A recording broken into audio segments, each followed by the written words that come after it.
ಭಾರತೀಯ ರಾಷ್ಟ್ರೀಯ ಕಾಂಗ್ರೆಸ್ ಪಕ್ಷದ ಅಧ್ಯಕ್ಷೆ ಶ್ರೀಮತಿ ಸೋನಿಯಾ ಗಾಂಧಿ ಅವರು 16ನೇ ಉಡುಪಿ ಚಿಕ್ಕಮಗಳೂರು ಲೋಕಸಭಾ ಕ್ಷೇತ್ರದ ಚುನಾವಣೆ ಘೋಷಣೆಯಾದ ಸಂದರ್ಭದಲ್ಲಿ ಕಾಂಗ್ರೆಸ್ ಪಕ್ಷದ ಅಭ್ಯರ್ಥಿಯನ್ನ ಕಣಕ್ಕಿಳಿಸಲು ಯೋಚಿಸುವಾಗ ಉತ್ತಮ ನಿಷ್ಕಳಂಕ ಅಭ್ಯರ್ಥಿಯಾದ ಶ್ರೀ ಕೆ ಜಯಪ್ರಕಾಶ್ ಹೆಗಡೆಯವರನ್ನ ಕಣಕ್ಕಿಳಿಸಲು ತೀರ್ಮಾನಿಸಿ ಶ್ರೀ ಜಯಪ್ರಕಾಶ್ ಹೆಗಡೆಯವರು ಒಮ್ಮೆ ಸಚಿವರಾಗಿ 2 ಬಾರಿ ಶಾಸಕರಾಗಿ ಬ್ರಹ್ಮಾವರ ವಿಧಾನಸಭಾ ಕ್ಷೇತ್ರದಲ್ಲಿ 14 ವರ್ಷಗಳ ಅವಧಿಯಲ್ಲಿ ಕೈಗೊಂಡಿರುವ ಅಭಿವೃದ್ಧಿ ಕೆಲಸಗಳ ಬಗ್ಗೆ ವಿವರಗಳನ್ನ ತಮ್ಮ ಮಾಹಿತಿಗಾಗಿ ನೀಡ್ತಾ ಇದ್ದೇವೆ. ಒಬ್ಬ ಜನಪ್ರತಿನಿಧಿ ತನ್ನ ಮತಕ್ಷೇತ್ರದಲ್ಲಿ ಅಭಿವೃದ್ಧಿ ಕೆಲಸಗಳನ್ನ ಯಾವ ರೀತಿ ಸಾಧಿಸಬಹುದು ಎನ್ನುವುದಕ್ಕೆ ಇದು ಒಂದು ಸ್ಪಷ್ಟ ನಿದರ್ಶನ ಹಾಗೂ ಅವರ ಕಿರುಪರಿಚಯ. ರೈತರ ಏಳ್ಗೆಗೆ ಹೆಗ್ಡೆಯವರ ಯತ್ನ, ಸಕ್ಕರೆ ಕಾರ್ಖಾನೆಗೆ ಆರ್ಥಿಕ ಸಹಾಯದ ಪ್ರಯತ್ನ. 2006ರಲ್ಲಿ ನಮ್ಮ ಸಕ್ಕರೆ ಕಾರ್ಖಾನೆಯನ್ನು ಅನಧಿಕೃತವಾಗಿ ಮುಚ್ಚುಗಡೆ ಮಾಡಿದರು. ಮುಚ್ಚುಗಡೆ ಮಾಡುವಾಗ ಕ್ರಮಬದ್ಧವಾಗಿ ಅಂತ ಹೇಳಿದ್ರೆ ಎಂಪ್ಲಾಯೀಸಿದು ಪೇಮೆಂಟ್ ಬಾಕಿ ಪಾವತಿಯನ್ನು ಮತ್ತು ರೈತರ ಬಾಕಿ ಪಾವತಿಯನ್ನು ಪಾವತಿ ಮಾಡಿ ಮಾಡಬೇಕಿತ್ತು.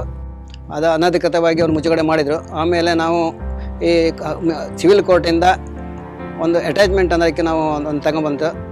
ಆ ಅಟೆಂಪ್ಟ್ RTC ಎಂಟ್ರಿ ಮಾಡುವಾಗ ಭಾಳ ಉಪದ್ರ ಆಯಿತು. ಉಪದ್ರ ಆದಾಗ ಹೆಗ್ಡೆಯವರು ಸಹಕಾರ ಪಡೆದು ಹೆಗ್ಡೆಯವರೇ ಸ್ವತಃ ಬಂದು RTCಗೆ ಎಂಟ್ರಿ ಮಾಡಿಸಿದ್ರು.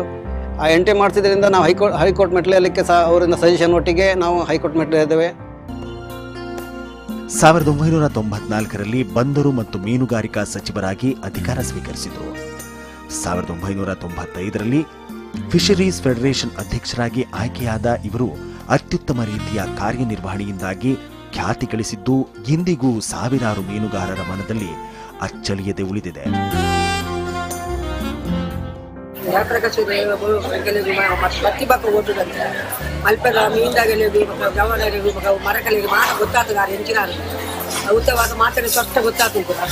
ಜನಪ್ರಿಯ ఒక ఓటులు ఇందాకనే గైడ్ తుంబుల మస్తు సౌలభ్యం మల్తేరు ಮೀನುಗಾರರಿಗೆ ಮತ್ತು ಅದು ನಮ್ಗೆ ನನಗೆ ಅನುಕೂಲ ಮತ್ತು ಕೊಡ್ತೇವೆ. ఒక ಎತ್ತಲ ದೇವಗಳು ಅನುಕೂಲ ಮಾಡ್ಕೊಳ್ಳೋ ಶಕ್ತಿ ಉಂಟು ಮತ್ತು ಗೊತ್ತೇವೆ ಅಂತ ಅವ್ರು ಮಾತಾಡೋದು ಬೋಟಿ ಸಹ ಮಾತಪಾಡೋದು. ಬೆಸ್ತರ ಜೀವನಕ್ಕೆ ಆಧಾರವಾಗಿ ಆಶ್ರಯ ಯೋಜನೆಯಲ್ಲಿ ಸಾವಿರಾರು ಕುಟುಂಬಗಳಿಗೆ ಮನೆಗಳನ್ನು ನಿರ್ಮಿಸೋಕೆ ಹಣ ಮಂಜೂರು ಮಾಡಿಸಿರೋದು ಒಂದು ಗಮನಾರ್ಹ ಅಂಶ. ಹಳ್ಳಿಗಳ ನಡುವಿನ ಸಂಪರ್ಕಕ್ಕೆ ಸದಾ ಸುತ್ತು ಬಳಸಿನ ರಸ್ತೆ ಮಾರ್ಗವನ್ನೇ ಅವಲಂಬಿಸಿದ್ದ ನೂರಾರು ಕುಟುಂಬಗಳಿಗೆ ಸುಲಭ ಮಾರ್ಗಗಳಾಗಿ ನದಿಗಳಿಗೆ ಮೇಲ್ಸೇತುವೆಗಳನ್ನು ನಿರ್ಮಿಸಿದ ಹೆಗ್ಗಳಿಕೆ ಇವರ ಪಾಲಿಗಿದೆ. ಇದರಿಂದಾಗಿ 15ರಿಂದ 20 ಕಿಲೋಮೀಟರುಗಳ ಬಳಸುದಾರಿಯು ಈಗ ಕೇವಲ 3ರಿಂದ 5 ಕಿಲೋಮೀಟರ್ಗಳಿಗೆ ಇಳಿಸಿದ್ದು ವಿಶೇಷ. ಉಸ್ತುವಾರಿ ಸಚಿವರು ಮೊದಲ 94ನೇ ಇಸ್ವಿಗೆ ಆದ ಮೇಲೆ ಇದು ಮೊದಲು ದಕ್ಷಿಣ ಕನ್ನಡ ಜಿಲ್ಲೆ ಆಗಿತ್ತು. ಆದರೆ ಆಮೇಲೆ ಇದನ್ನು ಡಿಸೆಂಟ್ರಲೈಸ್ ಮಾಡುವುದರ ಮೂಲಕ, ಅಂದ್ರೆ ಉಡುಪಿ ಜಿಲ್ಲೆಯನ್ನ ಪ್ರತ್ಯೇಕವಾಗಿರಿಸುವ ಮೂಲಕ ಹೆಗಡೆಯವರ ಒಂದು ಮಹತ್ವಾಕಾಂಕ್ಷಿಯ ಒಂದು ಕಾರ್ಯಕ್ರಮ ಅನ್ನುವಂಥದ್ದು ಬಹಳ ಜನರಿಗೆ ಉಪಕಾರ ಆಯ್ತಿದ್ದು. ಉಡುಪಿ ಜಿಲ್ಲೆ ಆಯಿತು. ಆದರೆ ಆ ವ್ಯಕ್ತಿ ಕೇವಲ ಉಸ್ತುವಾರಿ ಸಚಿವರಾಗಿ ಮಾತ್ರ ಅಲ್ಲ, ನಂತರ ಪಕ್ಷೇತರ ಅಭ್ಯರ್ಥಿಯಾಗಿಯೂ ಒಬ್ಬ ಅತ್ಯಮೂಲ್ಯವಾಗಿರ್ತಕ್ಕಂಥ ಒಬ್ಬ ಒಳ್ಳೆಯ ಮನುಷ್ಯನಾಗಿ, ಸಂಸದೀಯ ಪಟುವಾಗಿ ಈ ಕ್ಷೇತ್ರವನ್ನ ಪ್ರತಿನಿಧಿಸತಕ್ಕಂಥದ್ದು ಬಹಳಷ್ಟು ಹೆಮ್ಮೆಯ ವಿಷಯ ಅಂತ ಹೇಳ್ತೇನೆ. ಹೆಚ್ಚಿತು ಕ್ಷೇತ್ರದಲ್ಲಿ ರೈಲ್ವೆಯ ನಿಲುಗಡೆ, ಚಿಂತೆಯ ಪ್ರಯಾಣದಿಂದ ನಮಗೆಲ್ಲ ಬಿಡುಗಡೆ. ಕುಂದಾಪುರದವರೇನು ನಾವು ಏನಾದರೂ ನಾವು ಆಲ್ ಇಂಡಿಯಾ ಅಥವಾ ಡೆಲ್ಲಿಗೆ ಹೋಗಬೇಕು ಅಥವಾ ಮುಂಬೈ ಹೋಗಬೇಕು ಅಥವಾ ಬೇರೆ ಕಡೆ ಹೋಗಬೇಕು ಅಂತ ಹೇಳಿದರೆ ಟಿಕೆಟಿಗಾಗಿ ನಾವು ಉಡುಪಿಯೋ ಅಥವಾ ಭಟ್ಕಳೋ ಆ ಕಡೆ ಓಡಬೇಕಿತ್ತು. ಹೆಗ್ಡೆಯವರನ್ನು ನಾವು ವಿನಂತಿ ಮಾಡಿಕೊಂಡಾಗ ಅವರ ಒಂದು ಸ್ವಕ್ಷೇತ್ರ ಇದೆಯಲ್ಲ, ಹೆಗ್ಡೆ ಯಾವುದು ಪಾರ್ಲಿಮೆಂಟರಿ MP ಅವರ ನಿಧಿ ಇದೆಯಲ್ಲ, ಅದರಲ್ಲಿ ಇಮ್ಮಿಡಿಯೇಟ್ ನಾವು PRS system Kundapura post office open ಮಾಡಿ. ಚಿಕ್ಕಮಗಳೂರಿನ ಜನ ರೈಲನ್ನು ನೋಡಬೇಕು ಅಂತ ಹೇಳಿದರೆ ದೂರದ ಕಡೂರಿಗೆ ಹೋಗಿ ಅಲ್ಲಿಂದ ಬೆಂಗಳೂರು, ಮುಂಬೈ ಇತ್ಯಾದಿ ಕಡೆಗೆ ಹೋಗಬೇಕಾಗಿತ್ತು. ತುಂಬ ಕಷ್ಟವನ್ನು ಅನುಭವಿಸ್ತಾ ಇದ್ರು. ಈಗ ಕಡೂರು ಚಿಕ್ಕಮಗಳೂರು ರೈಲ್ವೆ ಆರಂಭವಾದ ಕಾರಣ ಆ ಸಮಸ್ಯೆ ಪರಿಹಾರವಾದಂಥ ಈ ರೈಲ್ವೆ ಯೋಜನೆ ಕಳೆದ 4 ದಶಕಗಳ ಕನಸಾಗಿದ್ದರೂ ಕೂಡ ನಿಜವಾಗಲೂ ಇದು ಯೋಜನೆ ಜಾರಿಗೊಂಡದ್ದು ಕಳೆದ 2.5 ವರ್ಷಗಳ ಅವಧಿಯಲ್ಲಿ. ರಾಜಕಾರಣಿಗಳಿಗೆ ರೈಲು ಬಿಡುವ ಜನ ಎಂದು ಹೇಳುತ್ತಿದ್ದ ಜನರಿಗೆ ಜಯಪ್ರಕಾಶ್ ಹೆಗಡೆಯವರ ಕೆಲಸ ಒಂದು ಸವಾಲಾಗಿ ಕಂಡಿದೆ. ಏಕೆಂದರೆ ಈ ರೈಲ್ವೆ ಹಳಿಯ ಮೇಲೆ ರೈಲು ಬಿಟ್ಟದ್ದಲ್ಲ, ರೈಲು ಓಡಿಸಿತು.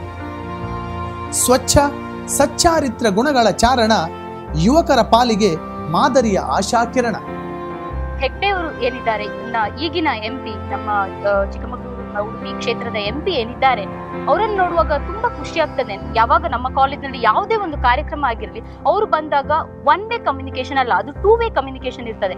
ವಿದ್ಯಾರ್ಥಿಗಳ ನಡುವಿನ ಸಂವಾದ ಏನಿರ್ತದೆ, ಆ ಸಂವಾದ ನಡೆಸಿದಾಗ ಮಾತ್ರ ನಮಗೆ ಇರುವ ನಿಜವಾದ ಸಮಸ್ಯೆಗಳೇನು, ನಮ್ಮ ಸಮಸ್ಯೆಗಳನ್ನ ಅವರು ಯಾವ ರೀತಿ ಹೋಗಿ ಲೋಕಸಭೆಯಲ್ಲಿ ಆ ಪಾರ್ಲಿಮೆಂಟ್ ಅಲ್ಲಿ ಹೇಗೆ ಧ್ವನಿಸ್ಲಿಕ್ಕೆ ಸಾಧ್ಯ ಅಂತ ಒಂದು ಸುಂದರವಾದ ಪರಿಕಲ್ಪನೆಯನ್ನ ಒಂದು ಮೂಡಿಸಿದಂತಹ ವ್ಯಕ್ತಿ ಒಂದು ನಿಜವಾಗ್ಲೂ ಒಂದು ಹೆಮ್ಮೆಯ ರಾಜಕಾರಣಿ ಅಂತಲೇ ಕರಿಬಹುದು ಅವರನ್ನ. ಹಾಗೆ ಅವರು ಉಪ ವಿಶ್ವವಿದ್ಯಾನಿಲಯವನ್ನ ಉಡುಪಿಯಲ್ಲಿ ಮಾಡಬೇಕು ಅನ್ನುವಂತ ಒಂದು ಕೂಗನ್ನ ವ್ಯಕ್ತಪಡಿಸಿದ್ದು, ಬಹುಶಃ ಇದು ನಮ್ಮಂತ ಸಹಸ್ರಾರು ವಿದ್ಯಾರ್ಥಿಗಳಿಗೆ ಇದರಿಂದ ಸಾಕಷ್ಟು ಸಹಾಯಕವಾಗುತ್ತೆ. ಇಂತಹ ಒಬ್ಬರು ಸಂಸದರಿಂದ ಮಾತ್ರ ವಿದ್ಯಾರ್ಥಿಗಳ ಹತ್ತಾರು ಸಮಸ್ಯೆಗಳ ಬಗೆಹರಿಸಲಿಕ್ಕೆ ಸಾಧ್ಯ ಆಗುತ್ತೆ. ಆ ನೆಲೆಯಲ್ಲಿ ಮಾನ್ಯ ಜಯಪ್ರಕಾಶ್ ಹೆಗಡೆ ಅವರು ನಮ್ಗೆ ಅನಿವಾರ್ಯ ಅಂತ ಅನಿಸ್ತದೆ. ನಮ್ಮ ವಿದ್ಯಾರ್ಥಿಗಳು ಮತ್ತೆ ಇಡೀ ಯುವ ಸಮುದಾಯ ಮಾನ್ಯ ಜಯಪ್ರಕಾಶ್ ಹೆಗಡೆ ಅವರಿಗೆ ಬೆಂಬಲಿಸಬೇಕು ಅಂತ ಅನಿಸ್ತದೆ.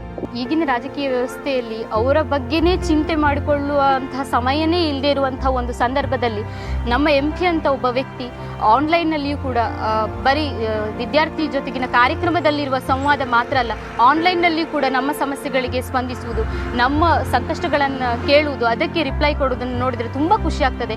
ಅಂಥ ಒಂದು ವ್ಯವಸ್ಥೆ ಇರಬೇಕೆನ್ನುವುದು ನಮ್ಮ ಆಶಯ. ತಡೆರಹಿತ ಪ್ರಯಾಣಕ್ಕೆ ರಾಷ್ಟ್ರೀಯ ಹೆದ್ದಾರಿ ಸಾಕಾರಕ್ಕೆ ಹೆಗ್ಡೆಯವರೇ ಸಹಕಾರಿ. ಈ ಎಂಬ್ಯಾಕ್ಮೆಂಟ್ ಬಂದಿದ್ದರೆ ಕುಂದಾಪುರದಲ್ಲಿ ಈ ತಡೆಗೋಡೆ ಬಂದಾಗ ಆಗ್ತಿತ್ತು. ಪಶ್ಚಿಮ ಮತ್ತು ಪೂರ್ವ ಎರಡು ಕುಂದಾಪುರ ಎರಡು ಪಾಲಾಗ್ತಿತ್ತು. ಈ ಪಾಲಾಗುವುದನ್ನು ನಿಲ್ಲಿಸಿಕೊಟ್ಟದಿದ್ದರೆ ಜಯಪ್ರಕಾಶ್ ಹೆಗಡೆ. ಅಲ್ಲದೇ ಕೊಂಕಣ ರೈಲ್ವೆ ಸ್ಟೇಷನ್ಗೆ ಹೋಗಲಿಕ್ಕೆ ದಾರಿ ಬಸರೂರು ಕ್ರಾಸ್ನಲ್ಲಿ ಅಲ್ಲಿ ಸಹ ಅದಕ್ಕೆ ಒಂದು ಬೇಕಾದಂಥ ವ್ಯವಸ್ಥೆಯನ್ನು ತಿರುಗಲಿಕ್ಕೆ ಅಲ್ಲಿ ಅಪ್ರೋಚ್ ಇರಲಿಲ್ಲ, ಅದನ್ನು ಮಾಡಿಕೊಟ್ಟದಿದ್ದರು ಜಯಪ್ರಕಾಶ್ ಹೆಗಡೆ. ಆಮೇಲೆ ಕೋಟೇಶ್ವರದಲ್ಲಿ ಎಂಬ್ಯಾಕ್ಮೆಂಟ್ ಮಾಡುವುದನ್ನು ಅಲ್ಲಿ ಏನು ಸ್ಟೇಟ್ ಹೈವೇಗೆ ತಿರುಗಲಿಕ್ಕೆ ಅಲ್ಲಿ ವ್ಯವಸ್ಥೆ ಮಾಡಿಕೊಟ್ಟದಿದ್ದರೆ ಜಯಪ್ರಕಾಶ್ ಹೆಗಡೆ. ಆಮೇಲೆ ಕೋಟದಲ್ಲಿ ವ್ಯವಸ್ಥೆ ಮಾಡಿಕೊಟ್ಟದಿದ್ದರೆ ಸರ್ವಿಸ್ ರೋಡನ್ನು ಮಣೂರವರೆಗೆ ಸರ್ವಿಸ್ ರೋಡನ್ನು ಮಾಡಿಕೊಟ್ಟದಿದ್ದರೆ ಜಯಪ್ರಕಾಶ್ ಹೆಗಡೆ. ಬ್ರಹ್ಮಾವರದಲ್ಲಿ ಬೇಕಾದಂಥ ವ್ಯವಸ್ಥೆಯನ್ನು ಮಾಡಿಕೊಟ್ಟದಿದ್ದರೆ ಅದು ಜಯಪ್ರಕಾಶ್ ಹೆಗಡೆ.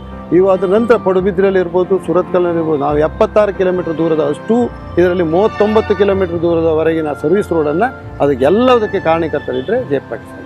ಇವರಿಂದಾಗಿ ನಾವು ಕುಂದಾಪುರ ಉಳಿದೀವಿ. ಇವತ್ತು ಕುಂದಾಪುರ ಉಳಿದದ್ದಿದ್ದರೆ ಜಯಪ್ರಕಾಶ್ ಹೆಗಡೆಯಿಂದಾಗಿ. ಇದನ್ನು ಎತ್ತಿ ಹೇಳ್ತಾ ಇದ್ದೇನೆ. ನಾನು ಕುಂದಾಪುರ ತಾಲೂಕಿನ ಸಮಸ್ತ 40,000 ಕುಂದಾಪುರ ಮುನ್ಸಿಪಾಲಿಟಿ ಏರಿಯಾದ 40,000 ಜನರ ಪರವಾಗಿ ನಾನು ಅದನ್ನು ಒತ್ತಿ ಹೇಳ್ತಾ ಇದ್ದೇನೆ. ಅವರು ಅಲ್ಲದಿದ್ದರೆ ಇವತ್ತು ನಮಗೆ ಈ ಎಂಬ್ಯಾಕ್ಮೆಂಟ್ ಹೋಗಿ ಫ್ಲೈಓವರ್ ಬರ್ತಾ ಇರಲಿಲ್ಲ. ಕಿರು ಅಣೆಕಟ್ಟುಗಳ ಮೂಲಕ ನೀರಾವರಿಯ ಸೌಲಭ್ಯ, ವ್ಯವಸಾಯಕ್ಕಿಲ್ಲ ಇನ್ನು ನೀರಿನ ಅಲಭ್ಯ. ಚಿಕ್ಕಮಗಳೂರು ಜಿಲ್ಲೆ ನಿರಂತರವಾಗಿ ಬರಗಾಲವನ್ನು ಅನುಭವಿಸ್ತಾ ಇದೆ ಅನ್ನೋದಕ್ಕೆ ನಾವು ಈಗಾಗಲೇ ಸರ್ಕಾರವೇ ಘೋಷಣೆ ಮಾಡಿದಂತೆ ಬರಗಾಲ ಪ್ರದೇಶ ಅಂತೇಳಿ ಕಡೂರು, ತರೀಕೆರೆ, ಚಿಕ್ಕಮಗಳೂರು ಕ್ಷೇತ್ರ ಸೇರ್ಕೊಂಡಂತ ಅನೇಕವಿದ್ದಾವೆ. ಆದರೆ ಈ ಜಿಲ್ಲೆ ನಾಡಿಗೆ ನೀರು ಕೊಡ್ತದೆ, 5 ನದಿ ಹುಟ್ಟುತ್ತದೆ. ಆದರೆ ಈ ಜಿಲ್ಲೆಗೆ ನೀರಿಲ್ಲ ಅನ್ನುವಂಥ ಕೊರಗು ಇದು ಇಲ್ಲಿವರೆಗೆ ರಾಜಕಾರಣ ಮಾಡಿರ್ತಕ್ಕಂಥ ರಾಜಕೀಯ ಮುತ್ಸದಿಗಳಿಗೆ ಇಲ್ಲದೆ ಇರತಕ್ಕಂಥ ಜವಾಬ್ದಾರಿತನ. ಕಳೆದ ಬಾರಿ 3,40,00,000 ಬಂದದ್ದು ಬಿಟ್ಟರೆ ಅದಕ್ಕೆ ಸುಮಾರು 20 ಕೋಟಿ ಬೇಕಾಗಿರ್ತಕ್ಕಂಥ ಹಣ ಯಾವ ರಾಜಕಾರಣಿಗಳು ತರಲಿಕ್ಕೆ ಪ್ರಯತ್ನ ಮಾಡಿರಲಿಲ್ಲ. ಆದರೆ ಈ ಬಾರಿ ಹೋರಾಟಕ್ಕೆ ಬೆಂಬಲವಾಗಿ ನಮ್ಮ ಜೊತೆ ಕೆಲಸ ಮಾಡಿದಂಥ ಸಂಸದರನ್ನು ನಾವು ಹೆಮ್ಮೆಯಿಂದ ಹೇಳ್ಕೊಳ್ಬೇಕಾಗ್ತದೆ. ಕಳೆದ ಬಜೆಟ್ನ ದಿವಸ ಸಂಸದರು ಬಹಳ ಕಾರ್ಯಕರ್ತರ ರೀತಿ ಒಳಗೆ ನಮ್ಮ ಜೊತೆ ಮುಖ್ಯಮಂತ್ರಿಗಳ ಜೊತೆ ಆ ಭಾಗದ ರೈತರನ್ನು ಕರ್ಕೊಂಡೋಗಿ ಅವರನ್ನು ಭೇಟಿ ಮಾಡಿಸೋದ್ರ ಮೂಲಕ, ಆ ಹಣವನ್ನು ರಿಲೀಸ್ ಮಾಡಿಸೋದ್ರ ಮೂಲಕ ಆ ಭಾಗಕ್ಕೆ ಒಂದು ರೀತಿ ಶಕ್ತಿ ತಂದುಕೊಡುವಂಥ ಕೆಲಸ ಮಾಡಿದ್ದಾರೆ. ಕಾಫಿ ಬೆಳೆಗಾರರ ಮಿತ್ರ, ಸಾಲ ಮನ್ನಾದಲ್ಲಿ ಪ್ರಮುಖ ಪಾತ್ರ. ಕಾಫಿ ಉದ್ಯಮ ಸುಮಾರು 200 ವರ್ಷಗಳ ಇತಿಹಾಸ ಇರೋಂಥ ಉದ್ಯಮ. ಈ ಉದ್ಯಮದಲ್ಲಿ ಸುಮಾರು 1.5 ಲಕ್ಷ ಜನ ಕಾಫಿ ಬೆಳೆಗಾರರು ಈ ಉದ್ಯಮದಲ್ಲಿ ಬದುಕ್ತಾ ಇದ್ದಾರೆ. ಹಾಗೆ ಒಂದು 4,70,000 ಹೆಕ್ಟರ್ ಭೂಮಿನಲ್ಲಿ ಕೃಷಿನ ಮಾಡ್ತಾ ಇದ್ದಾರೆ. ಆದರೆ ಇತ್ತೀಚಿನ 2004 ಇತ್ತೀಚೆಗೆ ಇದಕ್ಕೆ ಅತ್ಯಂತ ಕ್ಲಿಷ್ಟ ಪರಿಸ್ಥಿತಿ ಬಂದು ಸ್ಟೆಮ್ ಬೋರೋರು ಮತ್ತು ಅತಿವೃಷ್ಟಿ ಅನಾವೃಷ್ಟಿಯಿಂದ ಕಾಫಿ ಬೆಳೆ ತುಂಬ ಹಾನಿ ಆಯಿತು. ಸುಮಾರು ಜನ 10ರಿಂದ ಸುಮಾರು 20 ಜನ ಈ ಕಾಫಿ ಬೆಳೆಯ ಏರಿಯಾದಲ್ಲಿ ಸೂಸೈಡ್ ಮಾಡ್ಕೊಂಡು, ಮತ್ತು ಕಳೆದ 1 ವರ್ಷ 10 ತಿಂಗಳಲ್ಲಿ ಬಹುಶಃ ಜಯಪ್ರಕಾಶ್ ಹೆಗಡೆ ಅಂತ ಸಜ್ಜನ ಮತ್ತು ಸರಳ ವ್ಯಕ್ತಿ ಬಹುಶಃ ನಮಗೆ ಸಿಕ್ಕಿದ್ದು ಇನ್ನೂ ಒಂದು ಈ ಜಿಲ್ಲೆಗೆ ಕೊಡುಗೆ ಆಯಿತು. ಇವತ್ತು ನನಗನ್ನಿಸ್ತದೆ, ನಾನು ಅವ್ರ ಜೊತೆ ಸದಾ ಡೆಲ್ಲಿಗೆ ಸಾಕಷ್ಟು ಸಮಯದಲ್ಲಿ ಹೋಗಿದ್ದೀನಿ. ಯಾವುದೇ ಇಲಾಖೆಗೆ ಹೋದರೂ ಸಹಿತ, ಯಾವುದೇ ಒಂದು ನಿಮ್ಮ ಉದ್ಯೋಗ ಭವನ ಇರ್ಬೋದು, ಕೃಷಿ ಭವನ ಇರ್ಬೋದು, ಅಲ್ಲಿ ಹೋದರೆ ನಮಗೆ ಸಡನ್ನಾಗಿ ಏನು ನಿಮ್ಮ ಸಮಸ್ಯೆ ಬಗ್ಗೆ ನಿಮ್ಮ ಕ್ಷೇತ್ರದ ಪ್ರತಿನಿಧಿಯ ಜಯಪ್ರಕಾಶ್ ಹೆಗಡೆ ಸದಾ ಇಲ್ಲಿ ಬಂದು ಕೇಳ್ತಾ ಇರ್ತಾರೆ ಅನ್ನೋ ಒಂದು ಮಟ್ಟದಲ್ಲಿ ಕೆಲಸ ಮಾಡಿದ್ದೀವಿ. ಅಡಿಕೆ ಬೆಳೆಗಾರರ ಸಮಸ್ಯೆಗಳ ನಿವಾರಣೆಗೆ ನಿರಂತರವಾದ ಹೋರಾಟ. ಶೃಂಗೇರಿ, ಕೊಪ್ಪ, ಬಾಳೆಹೊನ್ನೂರು ಹೋಬಳಿ, ಕಳಸ, ಮೂಡಿಗೆರೆ ತಾಲೂಕು ಕಳಸ ಹೋಬಳಿ, ಈ ಪ್ರದೇಶದಲ್ಲಿ ಮುಖ್ಯವಾದ ಬೆಳೆ ಅಡಿಕೆ. ಈ ಅಡಿಕೆಗೆ ಈ ಸುಮಾರಿಗೆ 60-70 ವರ್ಷದಿಂದ ಒಂದು ವಿನಾಶಕಾರಿಯಾದ ರೋಗ ಇತ್ತು, ಹಳದಿ ಎಲೆ ರೋಗ. ಶೃಂಗೇರಿ ತಾಲೂಕಲ್ಲಿ ಅತಿ ಹೆಚ್ಚು ಮಳೆಯಾಗಿ ಅಡಿಕೆ ಸರಿ ತುಂಬ ನಷ್ಟ ಆಗಿದೆ. ಆದರೆ ಒಳ್ಳೆ ದರ ಇದೆ, ಆದರೆ ಬೆಳೆ ಇಲ್ಲ ಆಗಿದೆ. ಇಲ್ಲಿ ಏನಂದ್ರೆ 100 ಕ್ವಿಂಟಲ್ ಅಡಿಕೆ ಆಗ್ತಿದ್ದವನಿಗೆ 5 ಕ್ವಿಂಟಲ್ 10 ಕ್ವಿಂಟಲ್ ಆಗಲ್ಲ, ಅಥವಾ 5-10 ಕ್ವಿಂಟಲ್ ಆಗೋವನಿಗೆ 50 kg ಕ್ವಿಂಟಲ್. ಈ ರೀತಿ ಅಡಿಕೆ 10% ಭಾಗಕ್ಕಿಂತ ಕಡಿಮೆ ಬಂದಿದೆ. ರೈತರ ಈ ಆರ್ಥಿಕ ಸಂಕಷ್ಟಕ್ಕೆ ನಾವು ಸರ್ಕಾರ ಗಮನ ಸೆಳೆದು ಸರ್ಕಾರದಿಂದ ನಮಗೆ ಸಹಾಯ ಬೇಕು ಅಂತೇಳಿ ನಾವು ಹೋರಾಡ್ತಾ ಇರೋ ಸಂದರ್ಭದಲ್ಲಿ ಜಯಪ್ರಕಾಶ್ ಹೆಗಡೆ ಹಿಂದಿನ ಲೋಕಸಭೆ ಎಲೆಕ್ಷನ್ನಲ್ಲಿ ಅವರು ಸೋತಿದ್ರು ಸಹಿತ ನಾವು ಅವ್ರ ಗಮನ ಸೆಳೆದಕ್ಕೆ ಅಗಳಗಂಡಿನಲ್ಲಿ ಒಂದು ಸಮಾವೇಶ ಮಾಡಿದ್ದು ಎಲೆಕ್ಷನ್ ಚುನಾವಣಾ ಸಮಯದಲ್ಲೇ. ಅವರು ಆ ನಂತರ ನಮ್ಮ ಜೊತೆ ಇದ್ದು ಡೆಲ್ಲಿಗೆ ನಮ್ಮನ್ನ ರೈತ ಸಂಘದ ನಿಯೋಗ ಕರ್ಕೊಂಡು ಹೋಗಿ ಒಂದು ಅಲ್ಲಿ ಥಾಮಸ್ ಅಂತ ಸೆಂಟ್ರಲ್ ಮಿನಿಸ್ಟರ್ನ ಭೇಟಿ ಮಾಡಿಸಿ ಅವರ ಅಧ್ಯಕ್ಷತೆಯಲ್ಲಿ 2 ಮೀಟಿಂಗ್ ಮಾಡಿದರು. ಅದರಂತೆ ಗೋರಖ್ ಸಿಂಗ್ ನೇತೃತ್ವದ ಸಮಿತಿ ಬಂದು ಇಲ್ಲಿ ಸಂಪೂರ್ಣ ಅವರು ಪ್ರತಿಯೊಂದು ತೋಟಗಳಿಗೂ, ನಮ್ಮ ತೋಟಗಳಿಗೂ ಬಂದಿದ್ದಾರೆ. ಪ್ರತಿಯೊಂದು ತೋಟಕ್ಕೂ ಒಂದು ಸುಮಾರು 16 ತೋಟಕ್ಕೆ ಭೇಟಿ ಕೊಟ್ಟು ಒಂದು ರೈತ ಪರವಾದ ವರದಿ, ಅದು ಯಾಕೆ ಅಂತ ಹೇಳಿದ್ರೆ ರೈತರ ಸಂಪೂರ್ಣ ಸಾಲ ಮನ್ನಾ ಮಾಡೋದೇ ಮುಖ್ಯವಾದ ಉದ್ದೇಶ ಆಗಿತ್ತು, ನಿಜವಾಗ್ಲೂ ಅನಿವಾರ್ಯ ಕೂಡ. ಇಲ್ಲಿಯ MP ಆಗಿ ಲೋಕಸಭಾ ಸದಸ್ಯರಾಗಿದ್ದ ಸದಾನಂದ ಗೌಡರು ಅವರಿಗೂ ಈ ವಿಚಾರಗಳನ್ನು ನಾವು ತುಂಬ ಸಲ ಹೇಳಿದ್ದು, ಅವ್ರ ಗಮನಕ್ಕೂ ತುಂಬ ಈ ಬಗ್ಗೆ ಅವ್ರಿಗೆ ಗೊತ್ತಿತ್ತು. ಆದ್ರೆ ನಾವು ಅವರು ಮುಖ್ಯಮಂತ್ರಿಗಳಾದಾಗ ಒಂದು ಆಸೆ ಇಟ್ಕೊಂಡಿದ್ದು. ಆದ್ರೆ ಅವರು ಯಾವುದೇ ರೀತಿ 1 ವರ್ಷ ಮುಖ್ಯಮಂತ್ರಿಗಳಾಗಿದ್ದು ಇಲ್ಲಿ ಸಂಪೂರ್ಣ ಸಮಸ್ಯೆ ಗೊತ್ತಿದ್ದು ಏನೂ ನಮ್ಮ ಬಗ್ಗೆ ಯಾವುದೇ ರೀತಿಯೂ ಸ್ಪಂದಿಸಿಲ್ಲ, ಅಥವಾ ಯಾವುದೇ ಒಂದು ರೈತ ಪರವಾದ ಕೆಲಸನ ಮಾಡಿಲ್ಲ. ಇಷ್ಟೊತ್ತು ಇಲ್ಲಿ MP ಆಗಲಿ MLA ಆಗಲಿ ನಮ್ಮ ಬೇಡಿಕೆಗಳ ಬಗ್ಗೆ, ಈ ಹೋರಾಟಗಳ ಬಗ್ಗೆ ಹೆಚ್ಚು ಗಮನ ಕೊಡದೇ ಇರುವಂಥ ಪರಿಸ್ಥಿತಿಲಿ ಜಯಪ್ರಕಾಶ್ ಹೆಗಡೆ ಅವರು ಗೋರಖ್ ಸಿಂಗ್ ಅಂತ ಒಂದು ಐತಿಹಾಸಿಕ ವರದಿ ಅಂತಲೂ ಹೇಳ್ಬೋದು, ಅಂತ ವರದಿ ಬರಲಿಕ್ಕೆ ಅಥವಾ ಉತ್ತಮವಾದ ರೈತ ಪರವಾದ ವರದಿ ನೀಡಲಿಕ್ಕೆ ಜಯಪ್ರಕಾಶ್ ಹೆಗಡೆ ಅವರು ಕಾರಣ ಆಗಿದ್ದು ಹೌದು. ಹಳ್ಳಿ ಹಳ್ಳಿಗೂ ಸೌರಶಕ್ತಿ ತುಂಬಿದರು ಹೆಗ್ಡೆಯವರು ಇದಕ್ಕೆ ಶಕ್ತಿ. ಜಿಲ್ಲೆಯನ್ನು ಭಾಳಷ್ಟು ಸಮಸ್ಯೆಗಳು ಕಾಡ್ತಾ ಇದ್ದಾವೆ. ಅದರಲ್ಲಿ ವಿಶೇಷವಾಗಿ ಭಾಳ ಜಟಿಲವಾದ ಸಮಸ್ಯೆ ಅಂತಂದರೆ ಗುಡ್ಡಗಾಡು ಪ್ರದೇಶಗಳಲ್ಲಿ ವಿದ್ಯುತ್ ಶಕ್ತಿಯೇ ಇಲ್ಲಿ ಸಿಗದಂಥ ಭಾಳಷ್ಟು ಗ್ರಾಮಗಳಿದ್ದಾವೆ. ಇದಕ್ಕೆ ಸಂಬಂಧಪಟ್ಟಂಗೆ ಈಗಾಗಲೇ ಕೂಡ ಈ ಸರ್ವೆ ಕಾರ್ಯ ಎಲ್ಲ ನಡೆದಿದೆ. ಸರ್ವೆ ಕಾರ್ಯ ನಡೆದಂಥ ಸಂದರ್ಭದಲ್ಲಿ 1068 ಮನೆಗಳನ್ನು ಈಗಾಗಲೇ ಈ ನಿಟ್ಟಿನಲ್ಲಿ ವ್ಯಾಪ್ತಿಗೆ ಬರ್ತದೆ ಅಂತ ಘೋಷಣೆ ಆಗಿದೆ. ಪ್ರಸ್ತುತವಾಗಿ ಈ ಯೋಜನೆಯಲ್ಲಿ ಕುಡಿಯೋ ನೀರು, ನೀರಾವರಿ ಯೋಜನೆಗಳು ಪ್ರತಿಯೊಂದಕ್ಕೂ ಕೂಡ ಸೌರ ವಿದ್ಯುತ್ ಮೂಲಕ, ಯಾಕಂದರೆ ವಿದ್ಯುತ್ ಶಕ್ತಿಯನ್ನು ಕೊಡ್ಲಿಕ್ಕೆ ಸಾಧ್ಯ ಆಗೋದಿಲ್ಲ. ಆ ಭಾಗಕ್ಕೆ ಕಂಬಗಳನ್ನು ತೆಗೆದುಕೊಂಡು ಹೋಗ್ಲಿಕ್ಕೆ ಸಾಧ್ಯ ಆಗಲ್ಲ, ಮತ್ತು ವೈರನ್ನು ಕೂಡ ಎಳಿಲಿಕ್ಕೆ ಸಾಧ್ಯ ಆಗಲ್ಲ. ಆದ್ದರಿಂದ ಸೌರ ವಿದ್ಯುತ್ ಮೂಲಕ ಈ ವಿದ್ಯುತ್ತನ್ನು ಒದಗಿಸಬೇಕು ಅನ್ನೋ ದೃಷ್ಟಿನಲ್ಲಿ ಅಸಾಂಪ್ರದಾಯಿಕ ಇಂಧನ ವಿಧಾನದಿಂದ ಈ ರೀತಿ ಅವರಿಗೆ ವಿದ್ಯುತ್ತನ್ನು ಒದಗಿಸ್ತಕ್ಕಂಥ ನಿಟ್ಟಿನಲ್ಲಿ ಕ್ರಮವನ್ನು ತೆಗೆದುಕೊಂಡಿದೆ. ಮೊಬೈಲ್ ಟವರುಗಳ ಮೂಲಕ ಹೆಚ್ಚಿತು ಸಂಪರ್ಕ ಕ್ಷೇತ್ರ, ಸಾಧನೆಗೆ ಮುನ್ನುಡಿ ಬರೆಯಿತು ಹೆಗ್ಡೆಯವರ ಪಾತ್ರ. ಬಹಳ ವರ್ಷಗಳಿಂದ ನಮ್ಮ ಶೃಂಗೇರಿ ಮತ್ತು ಕೊಪ್ಪ ತಾಲೂಕಿನಲ್ಲಿದ್ದಂಥ ಒಂದು ಟವರ್ ಬೇಡಿಕೆ, ನಮ್ಮ ಯಾವುದೇ ಒಂದು ಟೆಲಿಫೋನ್ ಕಾಂಟ್ಯಾಕ್ಟ್ ಮಾಡ್ತಕ್ಕಂಥ ವ್ಯವಸ್ಥೆ ಇರಲಿಲ್ಲ. ತುಂಬ ಹಿಂದಾಗಿರ್ತಕ್ಕಂಥ ಎಲ್ಲ MP ಗಳಲ್ಲಿ ನಾವು ಮನವಿ ಮಾಡಿಕೊಂಡಿದ್ದು ಯಾರೂ ನಮ್ಮ ಇದನ್ನು ಪುರಸ್ಕರಿಸಲಿಲ್ಲ. ಈಗ ಜಯಪ್ರಕಾಶ್ ಹೆಗಡೆ ಅವರು MP ಆದ ನಂತರದಲ್ಲಿ ಸುಮಾರು 17 ಟವರ್ಗಳು ಮಂಜೂರಾಗಿದೆ. ಅದರಲ್ಲಿ 13 ಟವರ್ಗಳಿಗೆ ಟೆಂಡರ್ ಆಗಿದೆ. ಅದರಲ್ಲಿ 4 ಟವರ್ಗಳು ವರ್ಕೌಟ್ ಆಗಿ ಈ ಕೆಲಸ ನಡೀತಾ ಇದೆ. ಅವು ಮೇಗೂರು ಮತ್ತು ಕುಂಚೆಬೈಲು, ಗಂಡಘಟ್ಟ ಮತ್ತು ಬೇಗಾನೆ, ಇವು 4 ಪ್ರದೇಶಗಳಲ್ಲಿ ಈಗ ಟವರ್ ಪ್ರೋಗ್ರೆಸ್ಸಲ್ಲಿದೆ. ಕೆಲವಕ್ಕೆ ಕಾಂಕ್ರೀಟ್ ಹಾಕಿ ಆಗಿದೆ, ಕೆಲವಕ್ಕೆ ಕಾಂಕ್ರೀಟ್ ಕೆಲಸ ನಡೀತಾ ಇದೆ. ನಾನೊಬ್ಬ ಕೃಷಿ ಮಾಡುವನು. ನಮ್ಮ ತಂದೆ ತಾಯಿಯಿಂದ ಕೃಷಿ ಮಾಡ್ಕೊಂಡೇ ಬಂದದ್ದೆ ಇಲ್ಲಿವರೆಗೂ. ಮುಂಚೆ ಭಾರಿ ತೊಂದರೆ ಇತ್ತು. ಏಪ್ರಿಲ್ ಮೇಗೆ ಈಗ ತರಕಾರಿ ಮಾಡಲಿಕ್ಕೆ ಆಗುವುದಿಲ್ಲ ಇತ್ತು. ಈಗ ಚಪ್ ನೀರು ಕಟ್ಟು ಬಂದ ಮೇಲೆ ತರಕಾರಿ ನೀರಿನ ಅನುಕೂಲ ಆಗ ತರಕಾರಿ ಎಲ್ಲ ಮಾಡ್ತಿತ್ತು. ಮತ್ತು ತೆಂಗಿನಿಗೆ ಬದನೆ, ಮೆಣಸು ಎಲ್ಲ ಲಾಸ್ಟ್ವರೆಗೂ ಎಂಡ್ವರೆಗೂ ಮಾಡ್ಬೋದು. ಮತ್ತು ಎಲ್ಲರಿಗೂ ಇಡೀ ಊರವರಿಗೂ ಅನುಕೂಲ ಆಯಿತು. ಮತ್ತು ಸುಮಾರು ನಮ್ಮ ಕೂರಡಿ ಕೊಕ್ಕರಣೆ ಅಲ್ಲಿದ್ದವರಿಗೂ ಭಾರಿ ಅನುಕೂಲ ಆಗಿ ಈಗ ಒಳ್ಳೆಯದಾಗಿ ತೋರ್ತಾ ಉಂಟು ಎಲ್ಲರಿಗೂ. ಜಯಪ್ರಕಾಶ್ ಹೆಗಡೆ ಅಂತ ಒಬ್ಬ ಸಮರ್ಥ ಒಂದು ಲೋಕಸಭಾ ಸದಸ್ಯರನ್ನ ನಾನು ಇತ್ತೀಚಿನ ದಿನದಲ್ಲಿ ನೋಡಿದ್ದೇನೆ. ಒಂದು ಸಾಮಾನ್ಯ ಒಬ್ಬ ಆಟೋ ಚಾಲಕ ಕೂಡ ಕರೆ ಮಾಡಿದರೆ ಆ ಕರೆಗೆ ಕೂಡ ಮಿಸ್ ಕಾಲ್ಗೆ ಕೂಡ ಸ್ಪಂದಿಸುವಂಥ ಇಂಥ ವ್ಯಕ್ತಿತ್ವ ಇರುವಂಥ ಒಬ್ಬ ಲೋಕಸಭಾ ಸದಸ್ಯರನ್ನ ನಾನು ಇದುವರೆಗೆ ನೋಡಿರಲಿಲ್ಲ. ಎಲ್ಲ ಕಡೆಯಲ್ಲಿ ಅವ್ರು ಗೆದ್ದ ಕಡೆಯಲ್ಲಿ ಆಗಲಿ ಸೋತ ಕಡೆಯಲ್ಲಿ ಆಗಲಿ ಮಾಡೋ ಕೆಲಸ ಎಲ್ಲ ಮಾಡಿದ್ದಾರೆ. ಅವರಿಗೊಂದು ಓಟ್ ಕೊಟ್ಟು ಗೆಲ್ಲಿಸಿದ್ರೆ ನಿಮಗೆ ಮುಂದೆ ಏನು ಸಹಾಯ ಆಗ್ಬೋದು ಅಂತ ನೋಡ್ತೀರಿ ನೀವೇ.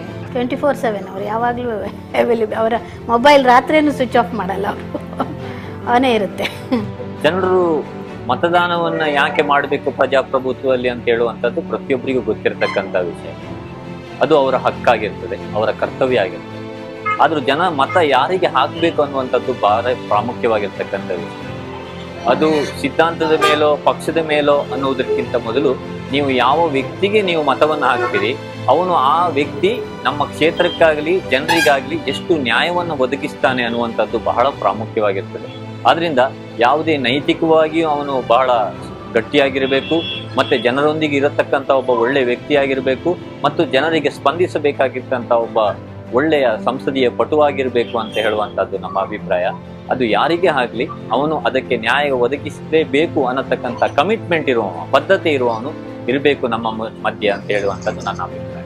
ಕಳೆದ 1 ವರ್ಷ 10 ತಿಂಗಳಿನಲ್ಲಿ ತಾವು ನನಗೆ ತಮ್ಮ ಮತ್ತು ಕ್ಷೇತ್ರದ ಅಭಿವೃದ್ಧಿ ಕೆಲಸವನ್ನು ಮಾಡಿಕೊಡಲಿಕ್ಕೆ ಅವಕಾಶವನ್ನು ಮಾಡಿಕೊಟ್ಟಿದ್ದೀರಿ. ಅದೇ ರೀತಿಯಲ್ಲಿ ಮುಂದಿನ 5 ವರ್ಷಗಳಲ್ಲಿ ನನಗೆ ತಾವು ಕ್ಷೇತ್ರದ ಅಭಿವೃದ್ಧಿ ಮತ್ತು ತಮ್ಮ ಕೆಲಸವನ್ನು ಮಾಡಲಿಕ್ಕೆ ಅವಕಾಶವನ್ನು ಮಾಡಿಕೊಡಿ.